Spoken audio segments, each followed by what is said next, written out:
So I've finally taken the time to create the workflow that's the most useful to me as an n8n user. It is a workflow that will every day create a backup of all the workflows in n8n that I have updated, and it stores them into an Airtable base where I see all my workflows.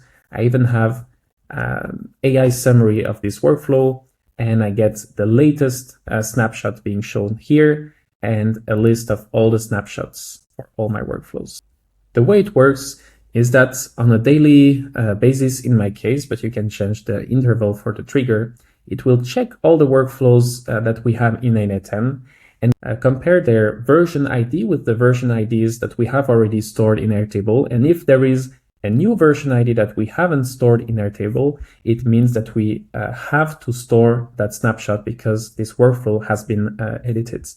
From there, we will create a new row if needed, check the current snapshots to see how many we already have and if it's worth it to actually regenerate the AI summary of what this workflow does. Because if it's the 10th snapshot, it means that the summary we did when it was the third snapshot, for example, might not be the most up-to-date. Then we will actually generate an AI summary, an AI documentation of what has changed from one version to another. And we finally store the file back into our Airtable database. So let's take a look at it and implement that together. To get started, we will have to open that Airtable-based template that I have prepared. We see that there is just one row of data that is actually this workflow that we're talking about here. And we will copy that base into our Airtable workspace. In the meantime, I'm also gonna duplicate this workflow, and I will call it video because this was the template file that I've shared in the template library in n8n. Here, I will just rename that video. And we are ready to get started. So the first task is to actually replace all the Airtable credentials and connect to the new base that you have created when duplicating the template I provided. To snapshot here, and I'll do the same for all other Airtable nodes.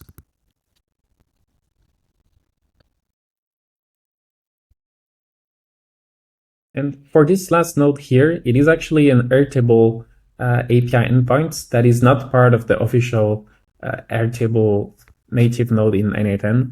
So what you have to do is to get in Airtable your base ID, that's exactly here in the URL, and replace that snippet here.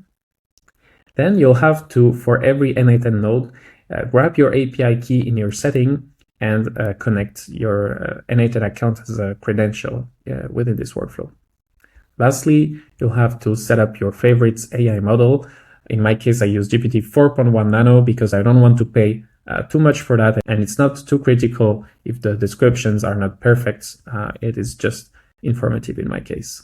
And before running a test with our implemented setup, one of the aspects that makes this workflow super useful is that for everyone who is not a technical person, and it's my case, you might not want to look into GitHub to store different versions of your workflow, but still you want to have that accessibility over all the versions that you had of your workflows. So in case there is, let's say, your database of workflow gets deleted, if you are self-hosting especially, you for sure have a backup. Or if you break a workflow and you don't find a way to fix it, you might want to get back to a previous version that worked just well.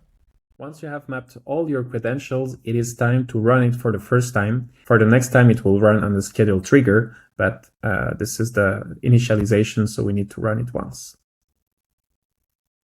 Let's go into Airtable to see live all our workflows being documented, the snapshots being added in here, and we should get here, I think, 7 workflows documented, and we see how fast it goes. And we even have, so for now, no documentation of the edits since the last snapshot, because this is the first version, but we will now prepare how it will look like once we run it again, and there is a new version that is being detected. I will now open one of my workflows and actually change something. Let's say I add another schedule trigger and set mode. Whenever I save this workflow, n8n will associate a new workflow version ID. So if we run it again, when we'll get all the n8n workflows, we will get their last version ID. And because we will not find for that workflow that we have just edited, find that version ID in Airtable, it will actually go through here exactly. And that new snapshot will be added. And we see here that for that workflow, we now have 2 snapshots, but still we are able to easily access the latest one. And when we go into the snapshot here, we see that second snapshot, and we see that the AI has actually documented the edits since the last snapshot. So all in all, I really invite you to give a try to this workflow if you haven't implemented yet automated system to back up all your workflows. It is not the sexiest topic, but once you have that implemented, you don't even have to think about it, and you'll be safe, and you'll also gain probably a bit of visibility over all your workflows because they're nicely documented into this Airtable database. So I hope this is a useful template. I'll be adding it to the description of that video. And I'm also very curious if you have any improvements that you would suggest to bring it to the next level. Thank you.